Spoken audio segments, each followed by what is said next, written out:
14, versículo 22 a seguir. Quem trouxe água foi, acho que foi Tiago. Foi Tiago, né? Obrigado, Tiago.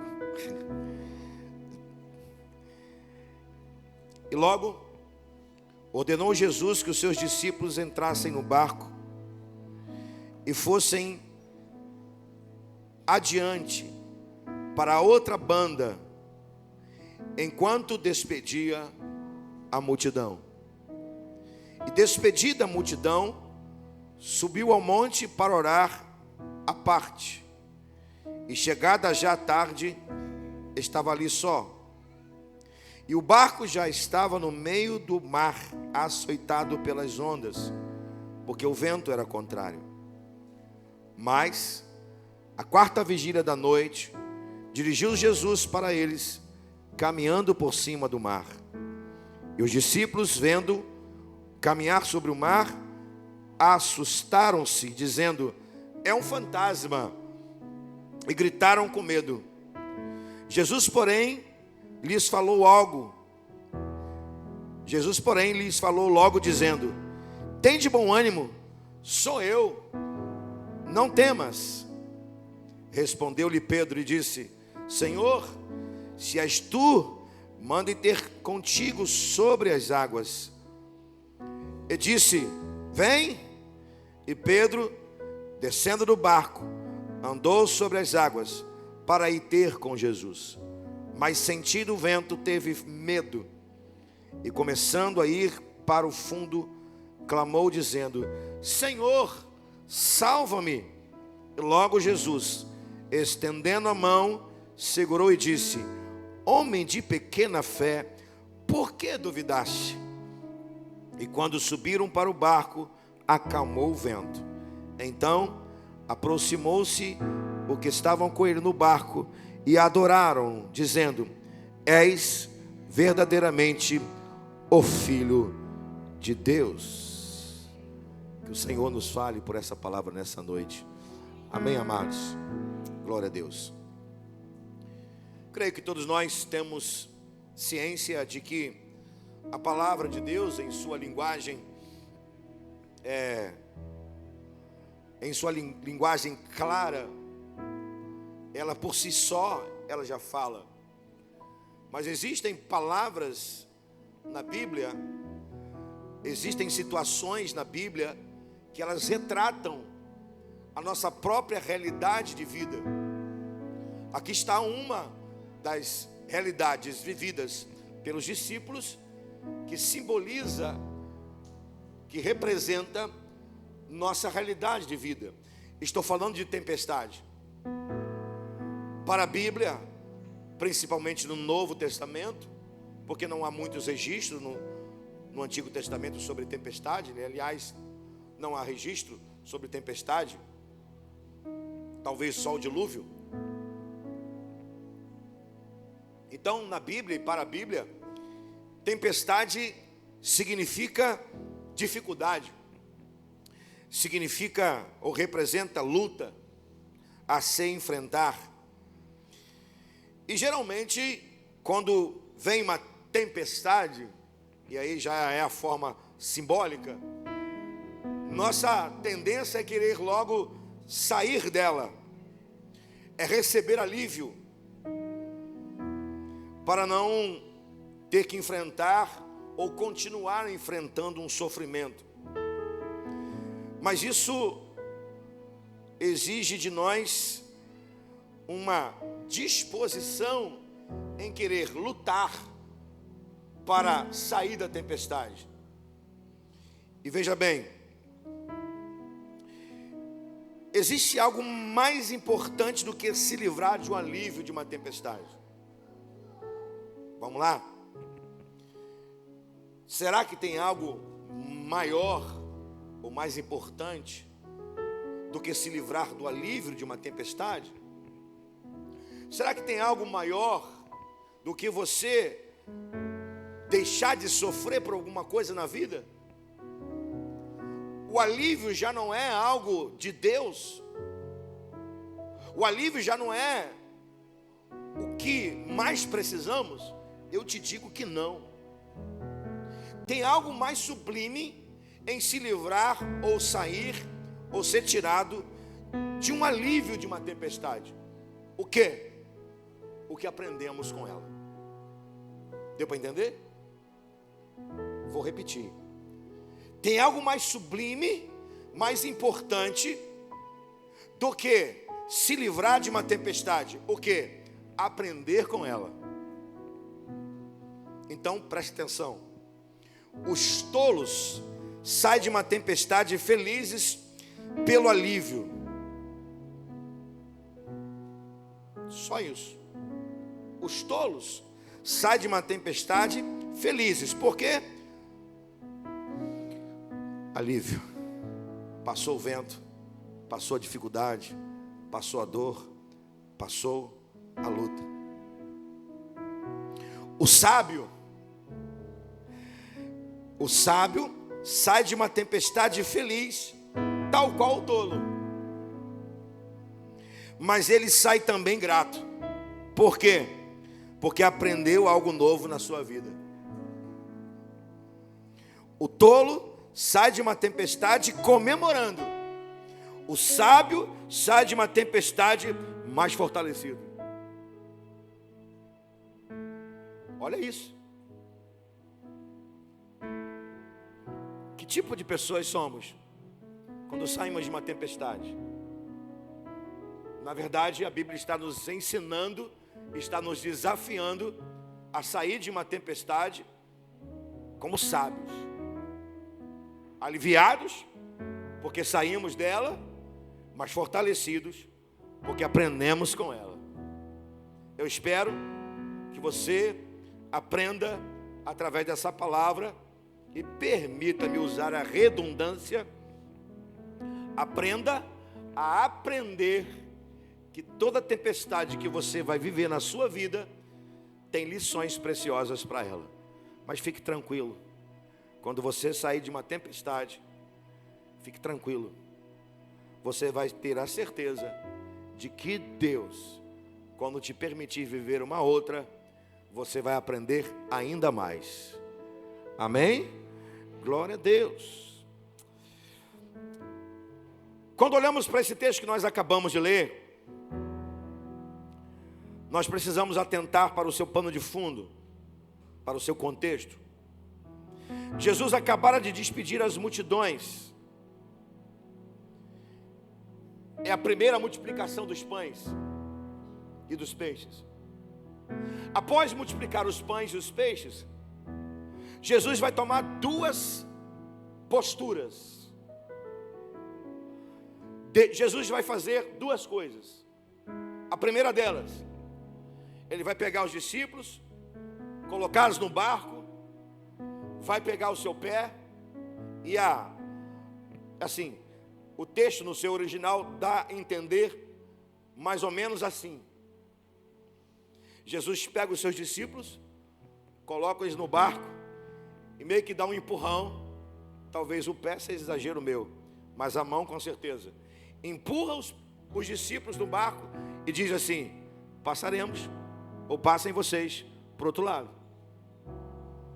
Além de despedir os discípulos para o mar, conduzir os discípulos para o mar, Jesus toma outra decisão. Qual a decisão?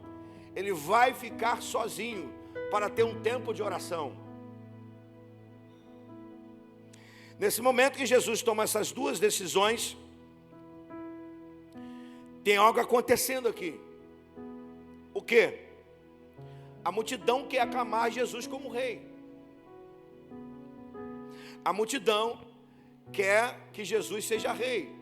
Isso motivada pelo fato de que Jesus acabara de fazer um milagre da multiplicação dos pães e dos peixes. A primeira multiplicação dos pães e dos peixes. E assim, não existe nada que possa medir a nossa devoção e espiritualidade do que isso que está acontecendo aqui com Jesus. Ele despede os discípulos do barco e ele vai para um lugar à parte para buscar o Pai, como ele sempre fez em sua vida terreal, ministerial. E aqui, Jesus está buscando o Pai, exatamente no momento em que a multidão está querendo aclamá-lo como rei, por causa do milagre que ele fez. Não existe nenhuma forma de medir a espiritualidade de ninguém. Não há como a gente medir a espiritualidade de ninguém. Você não vai medir a espiritualidade do outro. Mas existem alguns parâmetros que são verdadeiros, que não são parâmetros de medição de espiritualidade, até porque não existe isso. Mas existem alguns parâmetros que de fato se destacam na vida de um homem de Deus e de uma mulher de Deus. E eu posso citar um que está acontecendo aqui com Jesus. No momento assim de destaque, no momento em que está sendo alvo de uma tentativa de elevar a sua posição, Jesus toma a decisão de se isolar e buscar o Pai. Ou seja, ele quer ter um tempo a sós com o Senhor.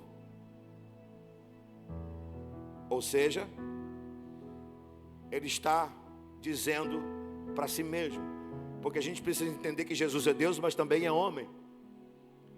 E como homem ele está dizendo, não é a minha hora, não é chegada a minha hora. A multidão quer aclamar Jesus como rei, mas ele era rei. Só que não era a hora de ser rei, não era a hora de assentar no trono de Davi, não era a hora de assumir uma postura de rei de Israel. Jesus está cumprindo a sua missão e faltava alguns processos, algum tempo para ele que pudesse cumprir a sua missão, e a sua missão só terminaria quando ele morresse na cruz, ressuscitasse no terceiro dia, fosse para o céu e enviasse o Espírito Santo para a igreja. Segundo o evangelista Marcos, quando Jesus mandou os discípulos atravessar o mar para ir para Betsaida, diz o texto, né, segundo o evangelista Marcos, que o barco pegou uma outra direção e foi para Cafarnaum.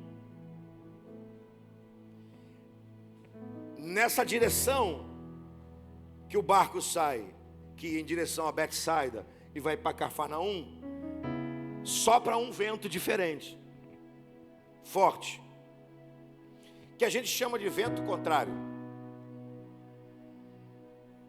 E esse vento aqui, a gente pode chamar de vento da permissão, vento permissivo.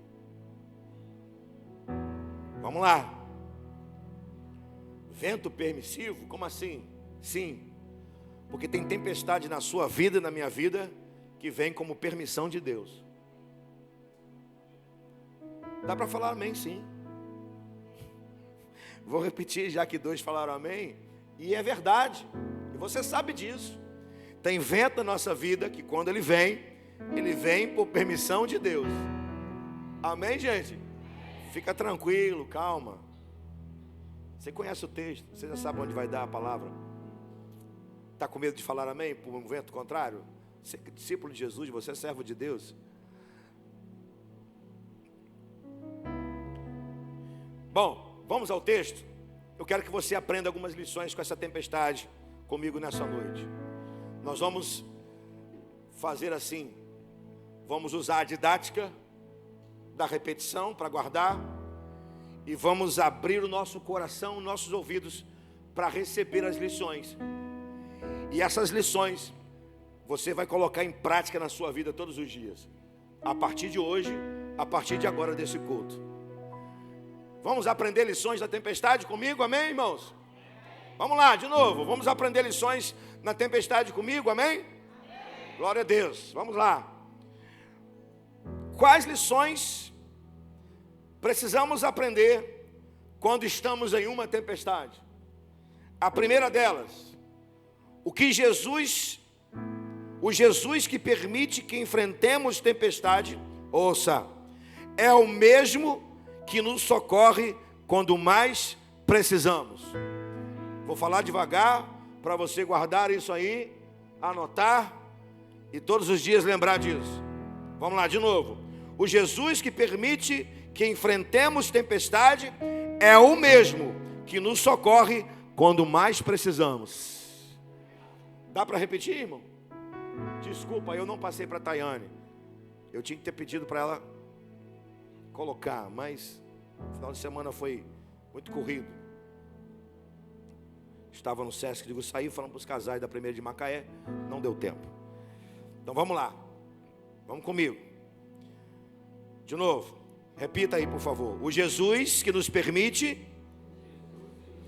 Irmão, você está onde? Está no culto? Está esperando o Fantástico? Está esperando o lanche da cantina? Você está onde? Você está no culto, amém? Então vamos lá, de novo. O Jesus que permite que enfrentemos tempestade é o mesmo que nos socorre quando mais precisamos. Eu não precisava falar mais nada, irmão. Só isso aí já te abençoa. Já me abençoa. Quem é Jesus? Quem é o Jesus que socorre? É o mesmo que permite a tempestade. Quem é o Jesus que permite a tempestade? É o mesmo que socorre. Está escrito no versículo 25 ao versículo 22 a 25. Está escrito: Jesus ordenou que os seus discípulos entrassem no barco e fossem adiante. Está no versículo 22. Mas no versículo 25 está dizendo que na quarta vigília da noite ele vem ao socorro dos discípulos. Está claro no texto. É o mesmo Jesus. É o mesmo Jesus que está vendo o mar da Galileia, ou o mar de Genezaré, à sua frente, e ele está vendo uma tempestade vindo sobre os discípulos. Os discípulos não estão vendo, mas ele está vendo. E esse Jesus que está vendo a tempestade vindo sobre os discípulos, por sua permissão, é o mesmo que está se vendo na quarta vigília da noite, ou seja, entre 3 a 6 horas da manhã, se aproximando dos discípulos para dar calmaria a eles. Ei, maravilhoso Jesus. É a segunda vez que os discípulos vão enfrentar uma grande tempestade. Você sabe que tem a outra tempestade. A diferença é que na outra tempestade, Jesus estava no barco, nessa ele não está. Na primeira, ou na outra, Jesus está no barco dormindo. Nessa, Jesus não está no barco. Nessa, Jesus empurra o barco. Olha isso. Nessa, o que Jesus está fazendo? Ele está tirando Jesus de um cenário.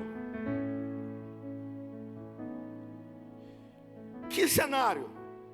A multidão quer aclamar Jesus como rei. E o que Jesus está fazendo?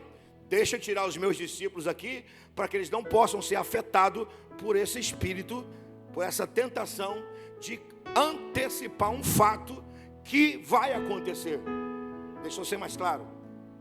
O que Jesus está fazendo é zelando pelos seus discípulos. Já tinha tendência de achar que Jesus era o rei que viria para instaurar o reino de Deus em Israel naquele tempo. Por zelo, Jesus coloca os seus discípulos no barco, permite que eles vivessem uma tempestade e ao mesmo tempo permite que eles não participem desse momento. Então, como é que Jesus vai se livrar de uma tentação ou de uma possível elevação de ego? Jesus escolhe orar. Como Jesus faz para que os discípulos não fossem afetados pela elevação do ego? Permite uma tempestade.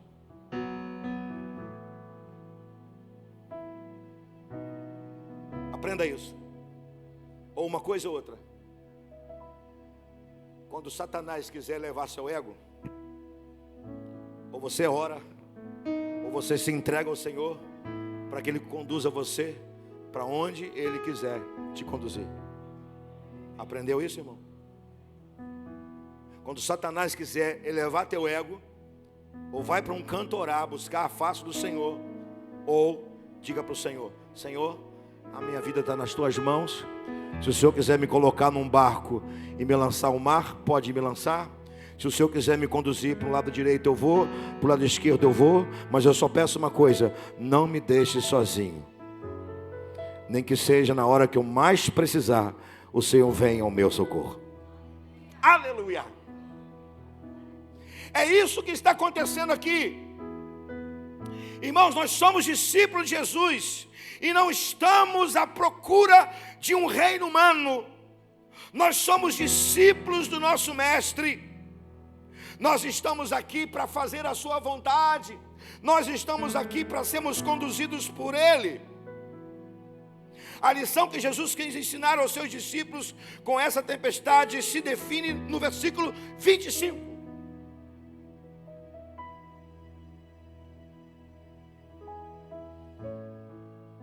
Esse versículo 25 é poderoso.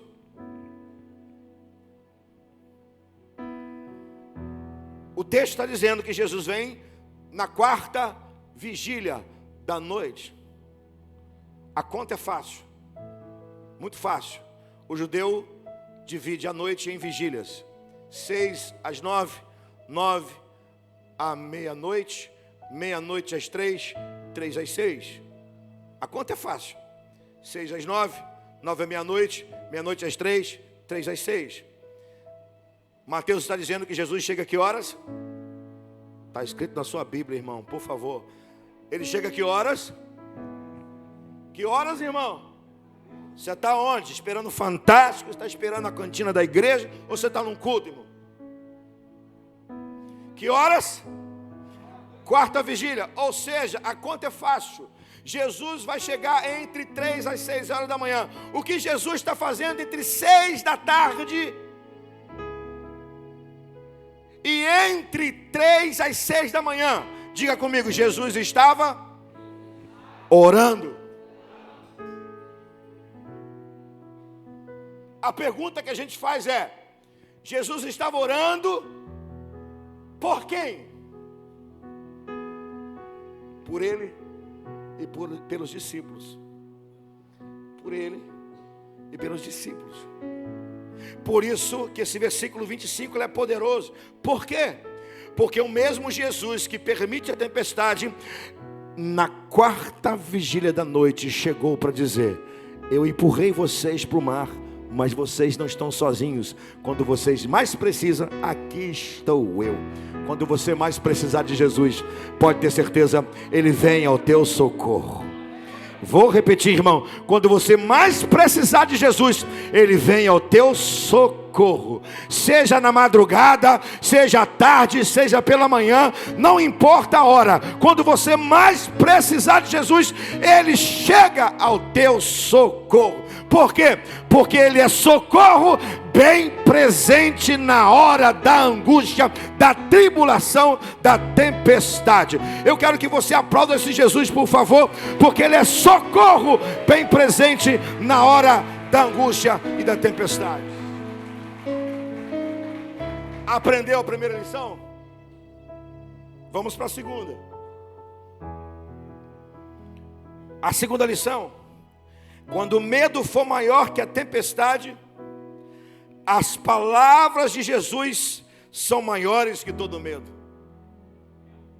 De novo: quando o medo for maior que a tempestade, as palavras de Jesus são maiores que todo medo. Como é didático, a gente precisa repetir para você guardar ou anotar.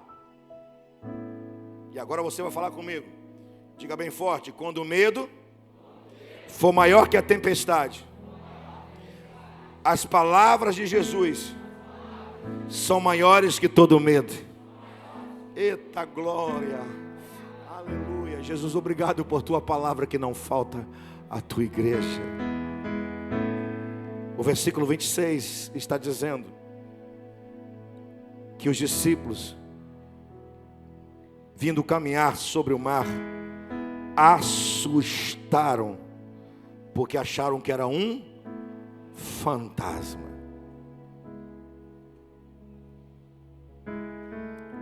E eles gritaram com medo. Antídoto contra medo. Qual é o antídoto contra medo? Acender a luz? Não. Qual é o antídoto contra medo? Fugir? Não. Os maiores antídotos contra medo é orar e ouvir a palavra. Pastor, prova isso? Não, Jesus. Quando os discípulos sentiram medo, versículo 27, Jesus falou. Logos, palavra viva. E o que Jesus falou? Tende bom ânimo, sou eu, não temais. Maior que a tempestade, maior do que a tempestade foi o medo, mas maior que a tempestade e o medo foram as palavras de Jesus. Aleluia. Na vida, frequentemente, o vento nos é contrário. Há momentos em que estamos contra ele, e a vida se converte em uma luta desesperada. O medo não escolhe pessoas. O medo tem o poder de abraçar todas as pessoas. Pobre, rico, grande, pequeno, mulher, homem, criança, jovem, adulto.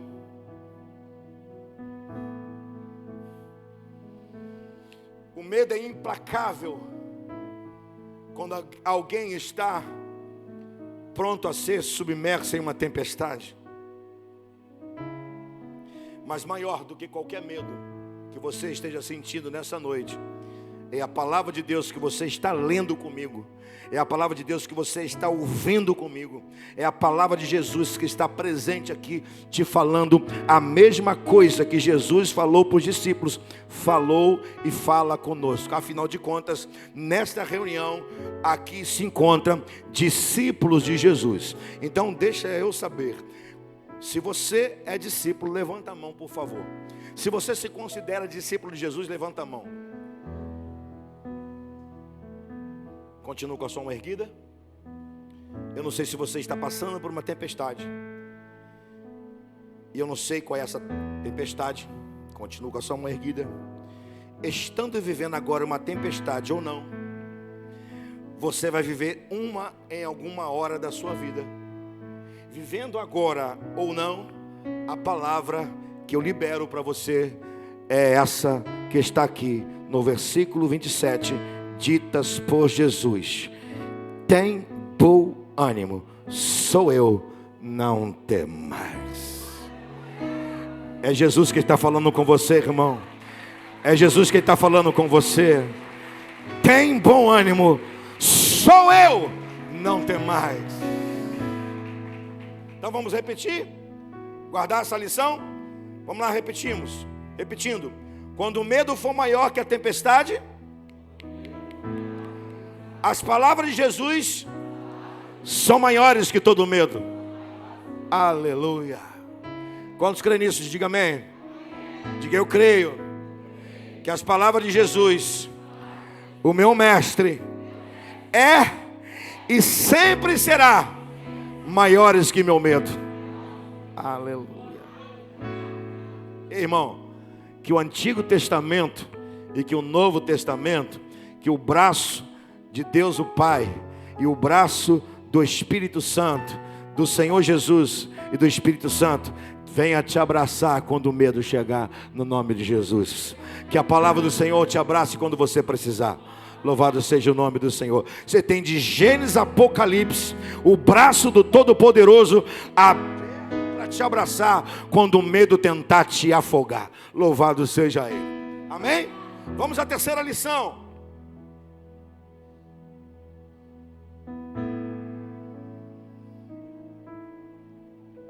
É passando por uma tempestade que surgem as maiores experiências com o poder de Jesus. De novo. É passando por uma tempestade que surgem as maiores experiências com o poder de Jesus. Didática. A didática da repetição. Não é comercial de Coca-Cola, mas a didática da repetição é importante. Vamos lá comigo. É passando por uma tempestade que surgem as maiores experiências com o poder de Jesus. Está escrito no versículo 28.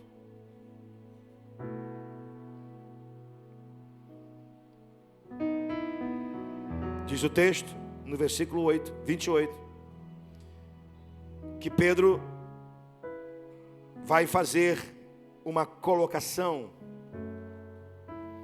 Não é uma pergunta, é uma afirmação, que tem um tom de uma pergunta. Senhor, se és tu, mande ter contigo sobre as águas. Senhor, se é o Senhor, me faz viver o que o Senhor está vivendo. Me permite fazer o que o Senhor está fazendo. Se é o Senhor que está andando sobre as águas, me faz andar também.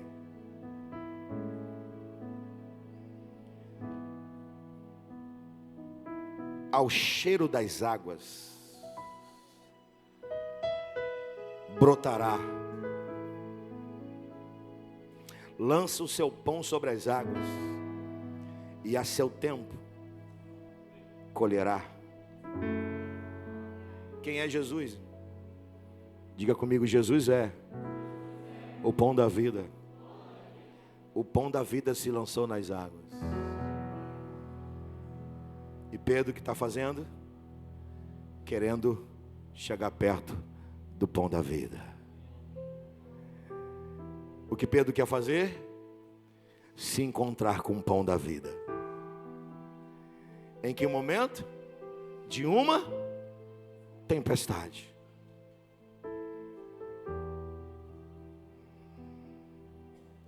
Há um princípio de ação-reação física. Princípio da ação e da reação. Ação. Jesus está caminhando sobre as águas. E a tempestade está acontecendo. Ação de Jesus. Reação de Pedro. Senhor, eu também quero. Ação de Jesus. Em forma de palavra. Uma única palavra. Um chamado. Vem. Reação de Pedro. Fé. Eu vou. E a pergunta que precisamos fazer é: a tempestade havia passado? Sim ou não? Não. Em meio a uma tempestade, Jesus está andando sobre as águas. Alguém quer experimentar o que Jesus está fazendo. Jesus chama. E quem está chamando está esperando. E quem está querendo começa a dar passos sobre as águas. E a tempestade ainda estava acontecendo. O que aprendemos com isso?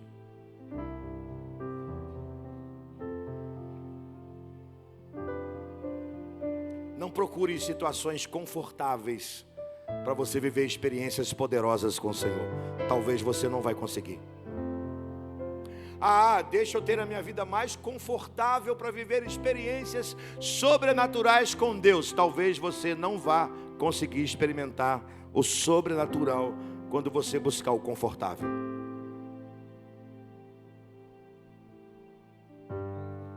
O que você precisa não é de um conforto para viver experiências com o Senhor. O que você precisa? Você precisa do Senhor.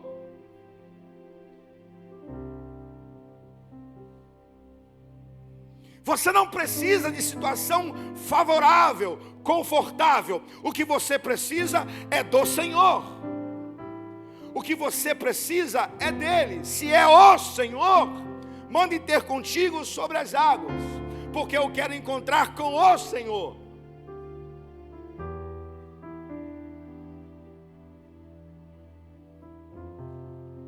É no meio de uma dor que as nossas experiências são mais profundas com Deus.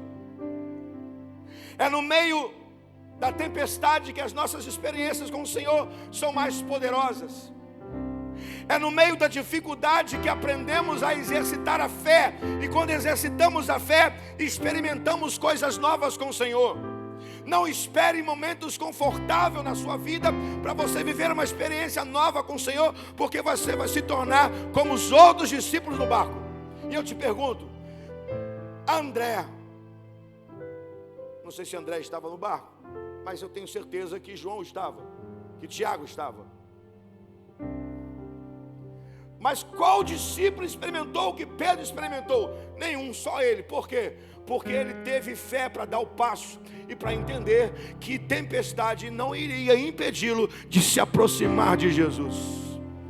Irmão, sai do barco. Sai do confortável. Saia do conforto. Saia da segurança humana. E vá em busca de uma experiência nova com Jesus nessa noite.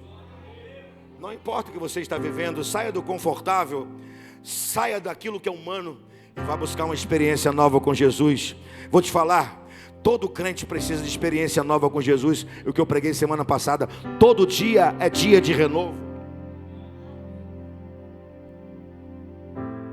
Jesus quer que você tenha uma experiência nova com Ele, todos os dias e hoje.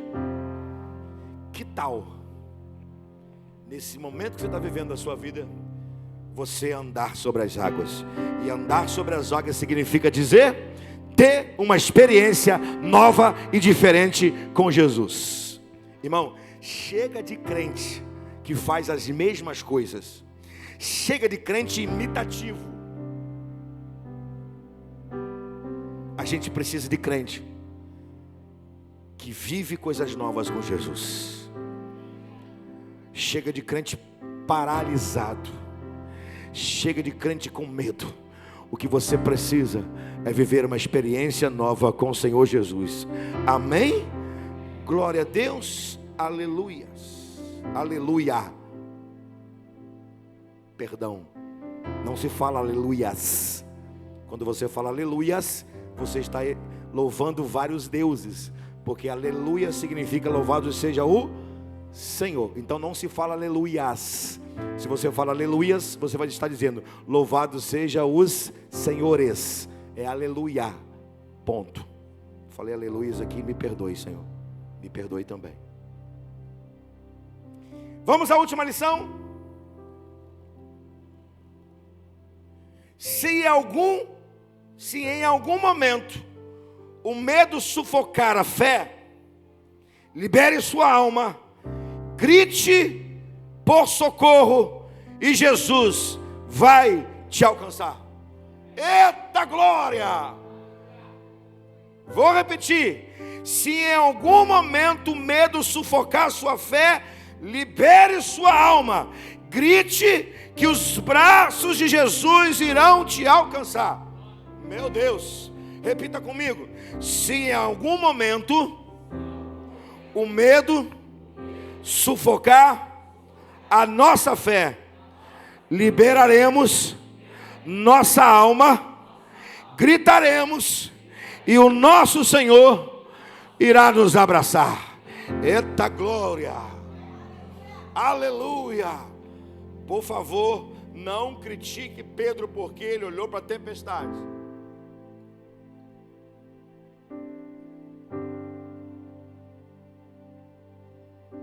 Versículo 30. Mas sentindo o vento forte, teve o quê?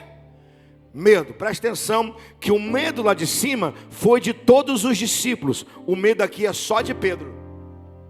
Prestou atenção? O medo lá de cima foi de todos os discípulos.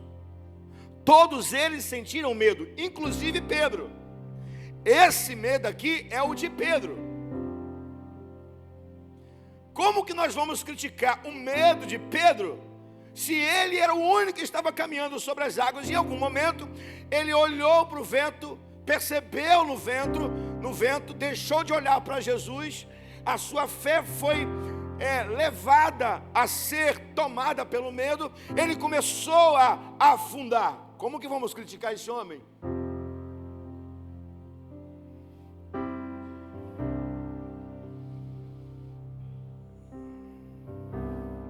O que me chama a atenção aqui é o que está no versículo 30, a parte B do versículo 30. E começando a ir para o fundo, clamou, dizendo: Senhor, salva-me. Pedro aqui estava liberando a sua alma para pedir socorro.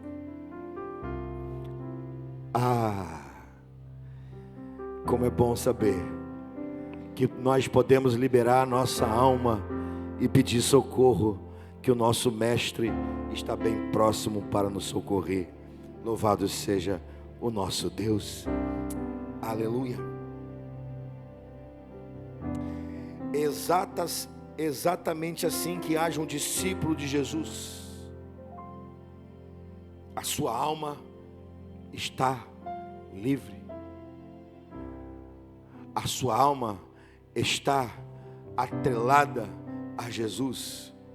Discípulo de Jesus não tem dificuldade em dizer: Senhor, me socorre. Irmão, assim será a sua trajetória até o arrebatamento, ou até Jesus chamar você dessa terra. Como assim, pastor? Você vai gritar socorro todos os dias. Todos os dias alguma coisa vai tentar sufocar sua fé. Olha o que Jesus está dizendo para Pedro: homem de pequena fé, por que você duvidou? Não é uma repreensão, é uma palavra assim vejo. E lendo o comentário do pastor Russell Shedd, ele também trabalha nessa direção. É como Jesus estivesse abraçando Pedro, agarrando Pedro, e próximo de colocar Pedro no caminho das águas em direção ao barco. É como se Jesus pudesse segurar Pedro do lado assim, com a sua mão, com o seu braço, e dissesse: um homem de pequena fé, por que você duvidou? Se você tivesse continuado, você viveria mais ainda.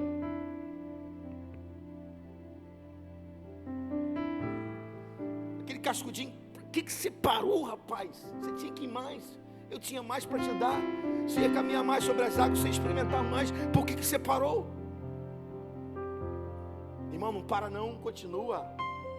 Mas se por acaso, em algum momento, alguma coisa sufocar você, fica tranquilo. É só você liberar a sua alma e gritar: Jesus, me socorre.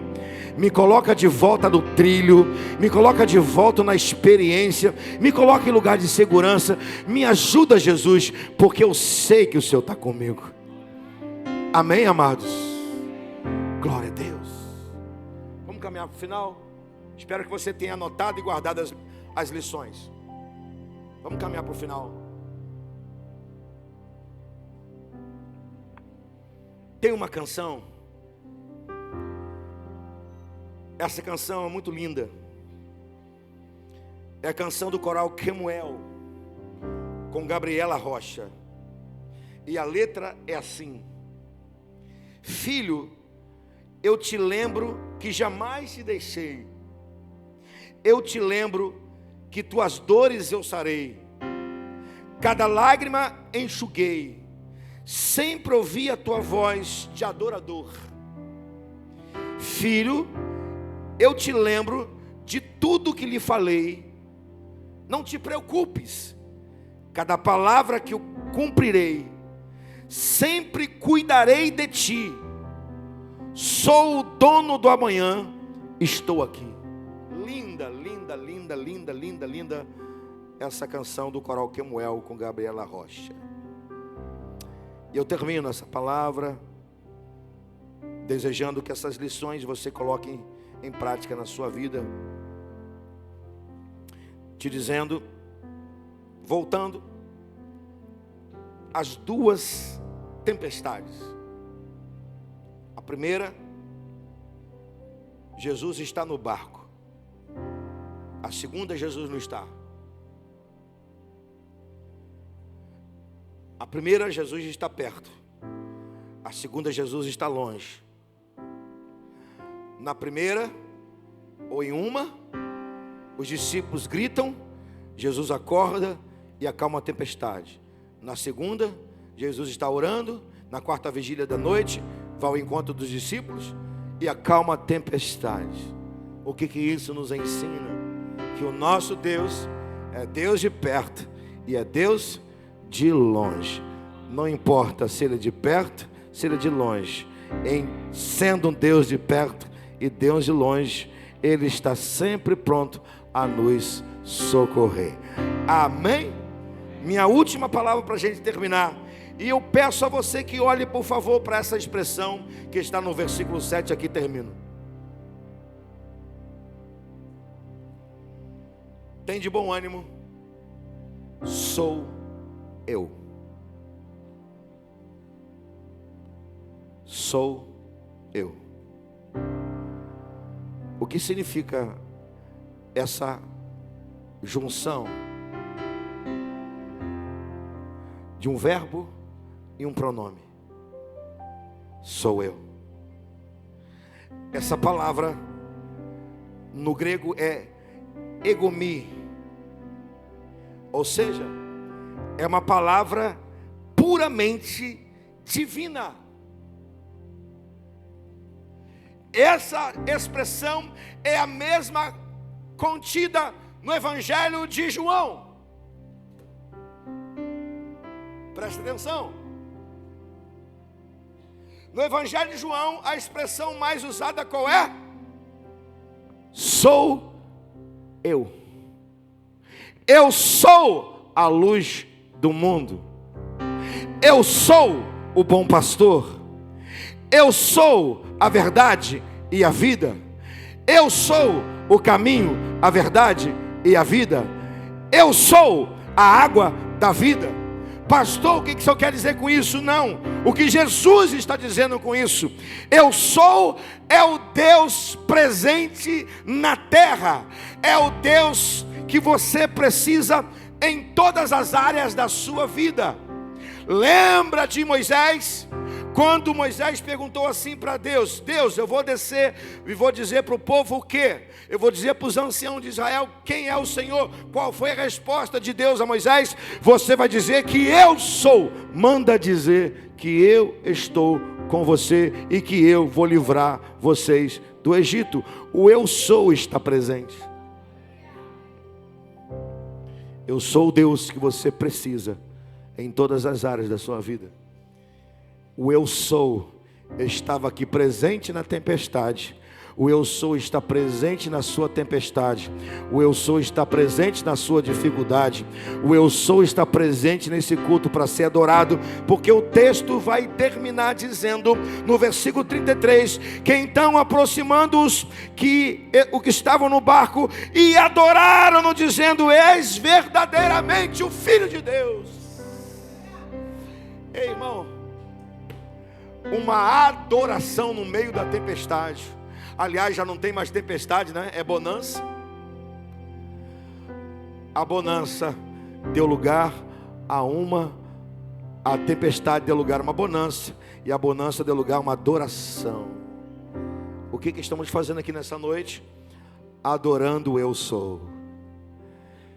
Estamos adorando o eu sou, o Jesus presente. Abaixe sua cabeça, feche seus olhos.